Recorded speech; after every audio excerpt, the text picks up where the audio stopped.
Israel की लाख कोशिशों के बाद भी लेबनान का हिजबुल्ला शिकंजे में नहीं फंस पा रहा है। पहले हवाई ऑपरेशन और अब जमीनी ऑपरेशन के बावजूद हिजबुल्ला के तेवर पहले की तरह बरकरार हैं। अपने शीर्ष नेताओं के मारे जाने के बाद भी हिजबुल्ला लड़ाके बेतहाशा इजराइल पर हमलावर हैं। अपने एडवांस हथियारों के दम पर हिजबुल्ला इजराइल को कड़ी टक्कर दे रहा है। हिजबुल्ला के घातक ड्रोन और मिसाइल रॉकेटों ने इजराइल के सबसे सुरक्षित माने जाने वाले एयर डिफेंस सिस्टम की भी काट निकाल ली है। एक बार फिर लेबनान के प्रतिरोध ने इजरायली बलों की साख पर सवालिया निशान उठाए। समूह ने बताया कि लड़ाकों ने दक्षिणी लेबनान के एक फ्लैश पॉइंट शहर में हमलावर इजरायली सैनिकों पर 7 हमले किए। हिजबुल्ला ने अपने हमलों की जानकारी देते हुए बताया कि उसने नबातीह प्रांत के एक बड़े शहर खियम के पास इजरायली बलों पर हमले किए। हमलों से पहले लेबनान की नेशनल न्यूज एजेंसी ने बताया था कि इजरायली सेना शहर में घुसपैठ के दौरान घरों और आवासीय इमारतों को उड़ा रही है।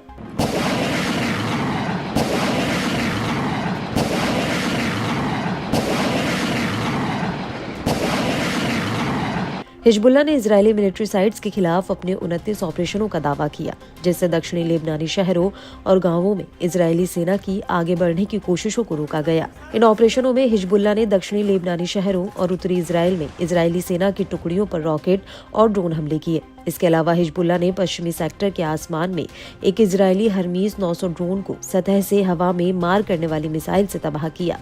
लड़ाकों ने अभियान की शुरुआत एक तरफा ड्रोन के हमले से की। इसमें कब्जे वाले हाइफा के उत्तर में हाइफा नौसैनिक अड्डे को निशाना बनाया गया, जहां मिसाइल नौकाएं और पनडुब्बियां हैं, जो लेबनान फिलिस्तीनी बॉर्डर से 35 किलोमीटर दूर है। लड़ाकों ने खियाम शहर के पूर्व में इजरायली सेना के एक समूह को निशाना बनाकर रॉकेटों से हमला किया। लड़ाकों ने इजरायली कफर युवाल बस्ती के उत्तर में इजरायली सैनिकों को निशाना बनाकर 2 अलग अलग रॉकेट हमले किए।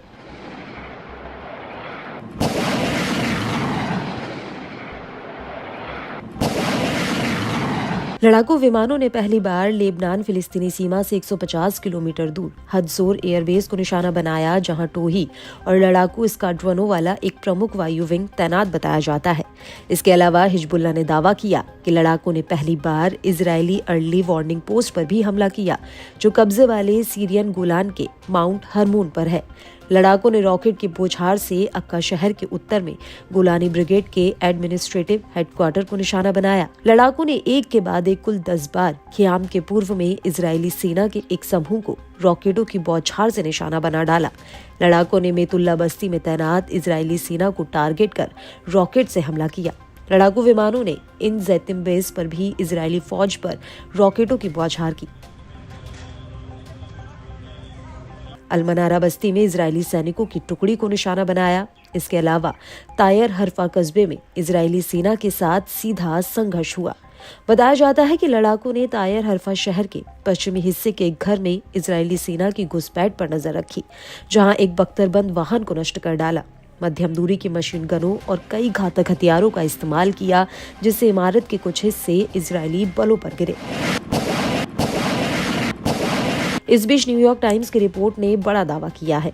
अमेरिकी अधिकारियों के हवाले से बताया गया कि इजराइल हिजबुल्ला के कम दूरी के रॉकेट को काबू नहीं कर पा रहा। इजराइल का एयर डिफेंस सिस्टम हिजबुल्ला के हमलों के सामने विफल रहा है। दरअसल लड़ाके उत्तरी इजराइल को लगातार अपना निशाना बनाते रहते हैं। बता दें कि ये इलाका सबसे ज्यादा हिजबुल्ला के हमलों का शिकार रहा है। इसके चलते उत्तरी इजरायली बस्तियों के लोग सुरक्षित अपनी बस्तियों में नहीं लौट पा रहे हैं। वहीं लेबनान के स्वास्थ्य मंत्रालय ने कहा कि पूर्वी बेका वैली में इजरायली हमलों में कम से कम 22 लोगों की जान गई।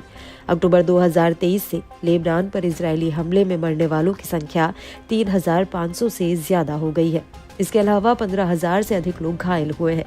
इनमें से अधिकतर पिछले महीने तेज हुए हवाई और जमीनी हमलों के दौरान अपनी जान गंवा चुके हैं।